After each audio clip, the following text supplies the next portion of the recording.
Welcome to DDM pharma classes.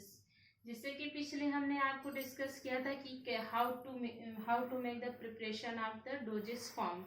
पिछले हमने आपको बताया कि किस तरीके से आप डोजेस फॉर्म को बनाएंगे। जैसे डोजेस फॉर्म में हमारा टैबलेट हो गया, कैप्सूल हो गया, सिरप हो गया, ऑइंटमेंट आते हैं, लोशन आते हैं, ईयर ड्रॉप है, आई ड्रॉप है, माउथ वॉश है।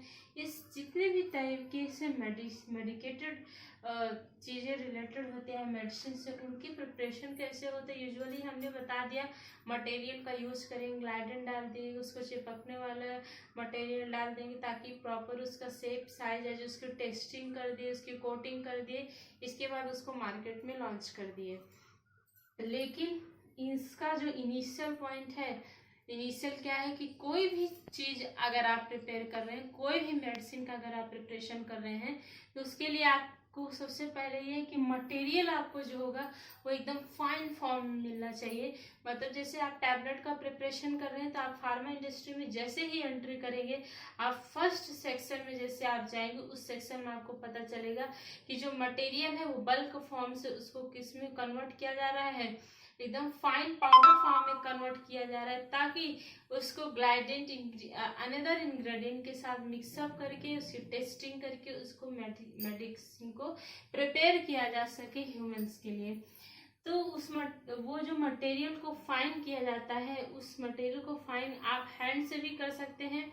बट एक दिन में जो फार्मा इंडस्ट्री होती है वो करोड़ों लाखों टैबलेट बनाएगी, कैप्सूल या कोई भी मेडिसिन बनाता है। तो कोई भी मेडिसिन बना रहा है तो अगर आप हैंड से बनाते हैं तो पूरे साल के मटेरियल ही तोड़ते चले जाएंगे और हर दिन न जाने कितने लाख लोगों को मेडिसिन की जरूरत पड़ती रहती है। तो पर डे एक इंडस्ट्री से कम 10 से 20 लाख मेडिसिन का प्रिपरेशन किया जाता है। तो इसमें जो सबसे पहला है कि जो हमारा मटेरियल जो होगा उसको हम बहुत ही फाइन फॉर्म में फर्स्टली कन्वर्ट करते हैं। फाइन फॉर्म बोले तो एकदम से पाउडर फॉर्म में हमें मटेरियल क्या होगा चाहिए होगा।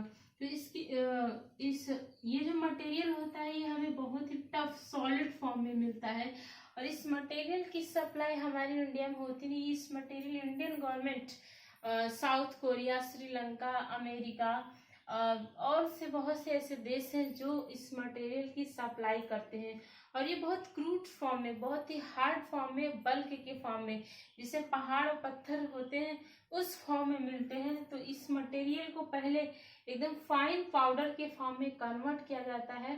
तो ऐसी जब hard material is converted into fine powder form, this process is known as size reduction. ये जो पूरी कहानी है तो किसकी है? साइज रिडक्शन की। तो साइज को रिड्यूस करने के लिए हमारे फार्मा इंडस्ट्री में बहुत से मशीनें हैं। तो साइज रिडक्शन की जो हम मेनली बात करें तो इसमें एक हमारा सबसे सिंपल जो फर्स्टली आएगा वो कटर मिल हो गया, रोलर मिल हो गए, हैमर मिल हो गया या फिर डिस्क मिल हो गया। सबसे पहले हम जो बात करना चाहेंगे कटर मिल का। कोई भी आपको किसी भी मशीन के बारे में या किसी भी मशीन की डिटेल स्टडी करनी है, आप उसके पहले स्ट्रक्चर पे जाइए।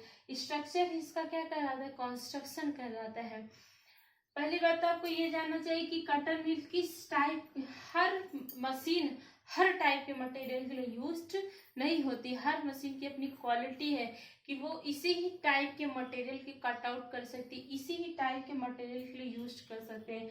जैसे हमारा कटर मिल है, या तो बहुत सॉलिड है, या तो बहुत टफ मटेरियल है, या फिर हमारा फाइब्रस मटेरियल है। केवल टफ और फाइब्रस मटेरियल के लिए ही कटर मिल का आप यूज कर सकते हैं। क्यों? क्योंकि इसमें डायरेक्टली ब्लेड लगे होते हैं। ब्लेड कभी भी सॉफ्ट मटेरियल पर यूज नहीं करते हैं। इसके अगर हम स्ट्रक्चर पे जाएं, इसमें सबसे पहले ऊपर लगा होता है हॉपर, और हॉपर के ऐसा स्ट्रक्चर होता है नीचे साइड में, और यहाँ पे लगी होती है स्क्रीनिंग। ठीक, ये जो हमारा हॉपर वाला कंडीशन है, यहाँ से हम फीड देंगे। मतलब जो भी मटेरियल के हमें साइज रिड्यूस करना है, उस साइज रिड्यूस प्रोडक्ट को एज यूजुअल डाल देंगे। यहाँ पे ब्लेड लगे होते हैं, ये मशीन का जो स्ट्रक्चर है, यहाँ पे क्या लगे होते हैं, ब्लेड लगे होते हैं, छोटे छोटे नाइफ्स इसमें लगे होते हैं, हर चारों तरफ अराउंड चारों तरफ जो है लगा होता है। और ये हमारा क्या होता है, स्क्रीन होता है, ये स्क्रीन होता है। यहाँ पे प्रोडक्ट स्क्रीन पर ही हमारे प्रोडक्ट का कलेक्शन होता है। ये हमारी स्टेशनरी नाइफ्स होती है, स्टेशनरी नाइफ्स होगी। और ये हमारा ये यहाँ वाला जो ब्लेड एरिया है वो हमारा रोटेटरी नाइफ्स होता है, रोटेटरी नाइफ्स होता है, राइट। मतलब ये हो गया कि जो मटेरियल हमें साइज रिड्यूस करना है, जिस मटेरियल का, उस मटेरियल को हम यहाँ हॉपर की साइज से इनलेट कराएंगे। यहाँ पे ये जो ब्लेड की मशीन है, इसको जब रोटेट कराएंगे तो एक स्टेशनरी नाइफ्स और रोटेटरी नाइफ दोनों ही एंटी डायरेक्शन में वर्कआउट करेंगे, कभी भी सेम डायरेक्शन पे वर्कआउट नहीं करेंगे। अगर सेम डायरेक्शन में इनको चला दिया गया तो मटेरियल तोड़ने के बजाय खुद ही टूट जाएंगे, इसलिए इनको डिफरेंट डायरेक्शन में चलाया जाता है। जब ये मटेरियल यहाँ पे पहुंचेगा, ये छोटे छोटे पीसेस में कट आउट होते हुए ये यहाँ पे स्क्रीनिंग वाले पोजीशन पे आके कलेक्ट हो जाते हैं। तो हमें क्या चाहिए था, जो हमारा मटेरियल था वो छोटे छोटे पीसेस में कट आउट हो जाए तो हम उसको निकाल कर उसको मेडिसिन प्रिपरेशन के लिए यूज कर सकें। तो जो चीज हमें चाहिए उसी को क्या कहते हैं, प्रोडक्ट। जो चीज हमें चाहिए होता है उसी को हमें साइंस में प्रोडक्ट बोलते हैं, और जो चीज हम लेते हैं उसको साइंस में इंग्रेडिएंट बोलते हैं।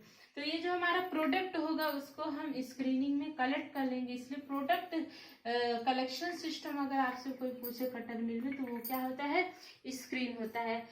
कटर मिल की तरह ही एक और हमारी मशीन होती है, सेम वर्क और सेम स्ट्रक्चर, हर एक चीज उसका सेम है, डिस्क मिल। बस इसमें क्या होता है कि ये जहाँ पे ब्लेड्स लगे हुए हैं, यहाँ पे क्या लगा होता है, दो डिस्क लगा होता है एंटी डायरेक्शन, वो भी रोटेट करेगा, और वो भी जो हम फीड डालेंगे उसको क्या करेगा, कट आउट करके उसकी साइज को रिड्यूस कर देगा। इसी तरह हमारा रोलर मिल होता है, रोलर मिल में भी सेम स्ट्रक्चर है, बस यहाँ पे क्या लगा होता है, सिलेंड्रिकल फॉर्म लगी होती है, कोई भी चीज सिलेंड्रिकल फॉर्म में लगा होता है, और इसमें जो फीडिंग दी जाती है वो वर्टिकल ना दे करके हॉरिजेंटल में इसकी फीडिंग दी जाती है। यहाँ से हम मटेरियल को फीड कराएंगे, ये जो इसमें सिलेंड्रिकल वेसल्स है ये चारों तरफ रोल आउट करेंगे, कंटिन्यूअसली रोल करेंगे कि कुछ फिर अकॉर्डिंग टू स्पीड हम इसकी रोटेशन रखेंगे।